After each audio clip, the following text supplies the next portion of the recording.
Tuna ফিশের cutlet বা chop খুব সহজ রেসিপি নিয়ে আজ আমি হাজির হয়েছি। আশা করছি ভালো লাগবে। এই চপ বানাতে যা লাগবে: সেদ্ধ আলু, পেঁয়াজ কুচি, কাঁচামরিচ কুচি, সেদ্ধ করা টুনা মাছ, আর লাগবে সামান্য মতো লবণ।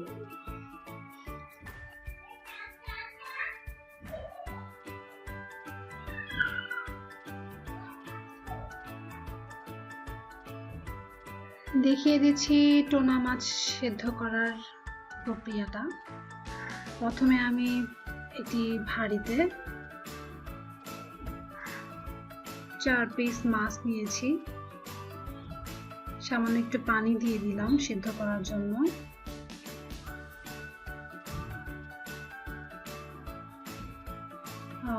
আমার গ্যাস অন করা আছে।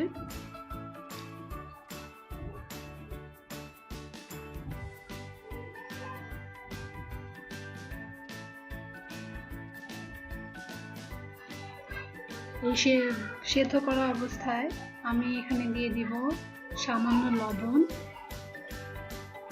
মাছটা যেহেতু লবণাক্ত, সেহেতু আমি লবণটা একটু বুঝিয়ে দিব।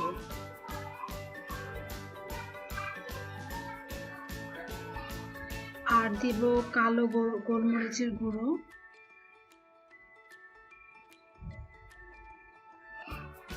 সামান্য একটু তেল,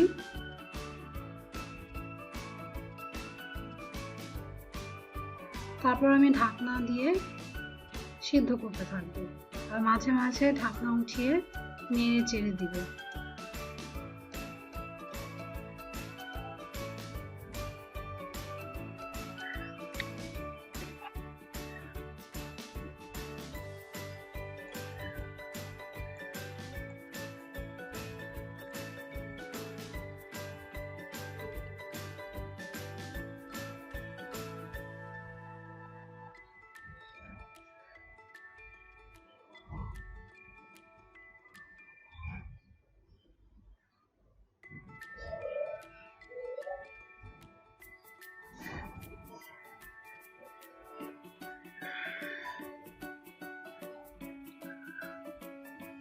আমি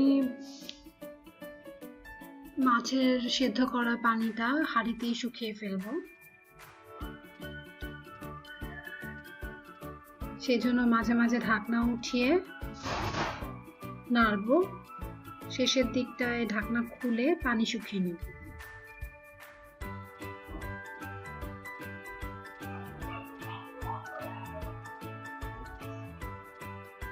এরপর আমি একটি ডিম ভালো মতো ফিটিয়ে নিব।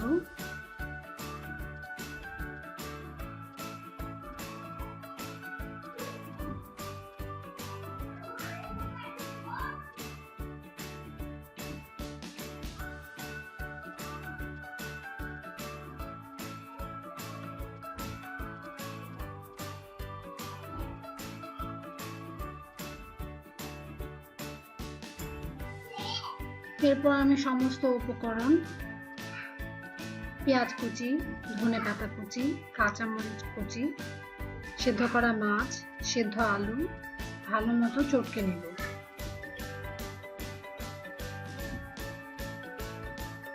আমার ফেটানো ডিম আর ঘরে তৈরি করা ব্রেড ক্রাম্ব। এরপর আমি উপকরণগুলো গোল গোল করে নেব, যাতে আমার চপের শেপ দিতে সুবিধা হয়। দেখিয়ে দিচ্ছি, চপটি এভাবে ঘুরিয়ে এই শেপে করে নিতে পারেন আপনার পছন্দ মতো।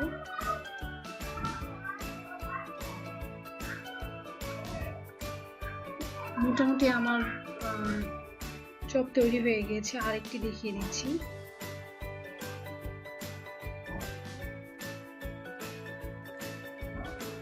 এরপর আমি পরবর্তী স্টেপে চলে যাচ্ছি। আমার ফেটানো ডিমের মধ্যে আমি চপটা ভালো করে কোটিং করে নিব। এরপর আমি ঘরে তৈরি করা ব্রেড ক্রাম্বে চপটি কোট করব।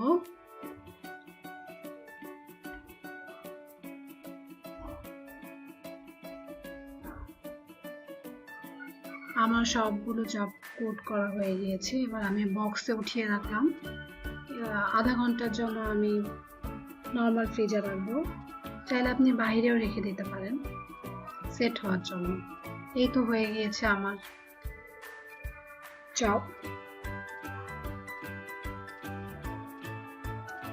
এবার আমি ভাজার প্রসেসটা দেখিয়ে দিচ্ছি। কড়াইটা গরম হলে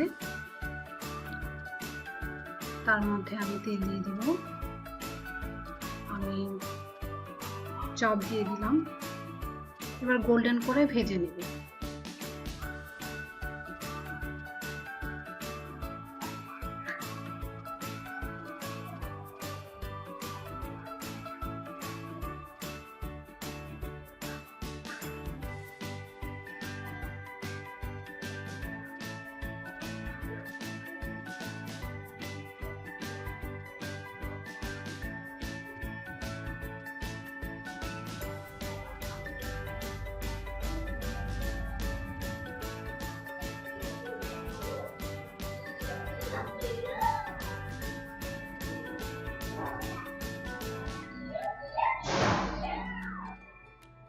তৈরি হয়ে গেল মজাদার টুনা মাছের কাটলেট বা চপ।